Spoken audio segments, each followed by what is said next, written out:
भले ही विकासशील इंसान पार्टी एनडीए का हिस्सा नहीं है, लेकिन वह बीजेपी को उसका पुराना वादा याद दिला रही है। वीआईपी चीफ मुकेश सहनी ने बिहार विधान परिषद चुनाव में अपनी दावेदारी जताते हुए कहा कि भारतीय जनता पार्टी को अपना उधार चुकता करना चाहिए। इस संबंध में पूर्व मंत्री ने गृह मंत्री अमित शाह को पत्र भी लिखा है। सहनी विधानसभा चुनाव के बाद बीजेपी कोटे से एमएलसी बने थे, अब उनका कार्यकाल खत्म हो रहा है।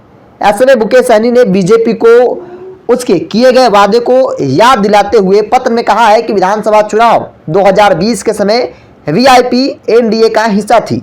वीआईपी को गठबंधन में शामिल करते समय 11 विधानसभा की सीट और 1 एमएलसी की सीट देने का वादा किया गया था। उस समय बीजेपी के वरिष्ठ नेताओं के साथ हमने पटना में आयोजित प्रेस कॉन्फ्रेंस में जनता के बीच भी इस संबंध के बारे में जानकारी दी थी। वीआईपी प्रमुख मुकेश सहनी ने बीजेपी को याद दिलाते हुए आगे कहा कि चुनाव के दौरान मैंने जनता से वादा किया था कि एमएलसी की सीट निषाद समाज की उपजाति नोनिया समाज के किसी प्रतिनिधि को दिया जाएगा। सहनी ने अपने पत्र में लिखा कि आज वीआईपी एनडीए का हिस्सा नहीं है, लेकिन मुझे अपने समाज से किया हुआ वादा पूरा करना है। इस दौर में बीजेपी को भी वीआईपी के साथ किया था वादा और उसको पूरा करना चाहिए, जिससे नोनिया समाज को वाजिब हक मिल सके।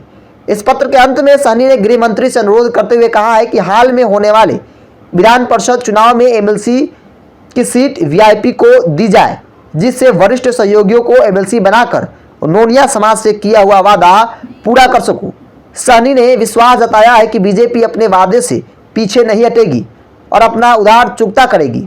उन्होंने उदाहरण देते हुए कहा कि अगर कोई व्यक्ति कोई वस्तु भी उधार लेता है तो मनमुटाव होने के बाद भी व्यवहारिकता का पालन करते हुए समय के मुताबिक उसे लौटा देता है।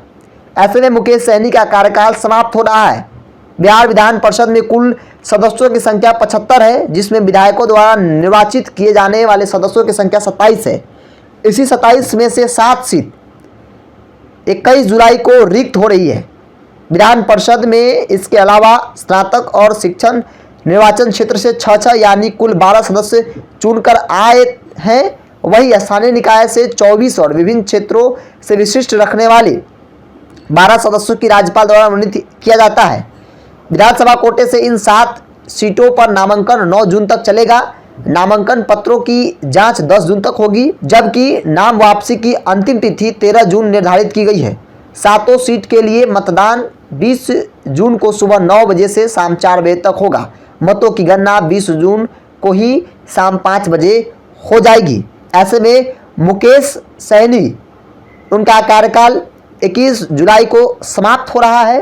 अगर बीजेपी उन्हें रिचार्ज नहीं करती है तो मुकेश सहनी विधान परिषद का सदस्य नहीं रह जाएंगे। मुकेश सहनी ने गृह मंत्री अमित शाह को पत्र लिखकर मांग की है कि जो वादा किया गया था एमएलसी का, जिसका तहत मैं हूं, ऐसे में उस वादे को पूरा करने का समय आ गया है। मुझे विधान परिषद या मेरे किसी अन्य नेताओं को विधान परिषद भेजने का काम किया जाए।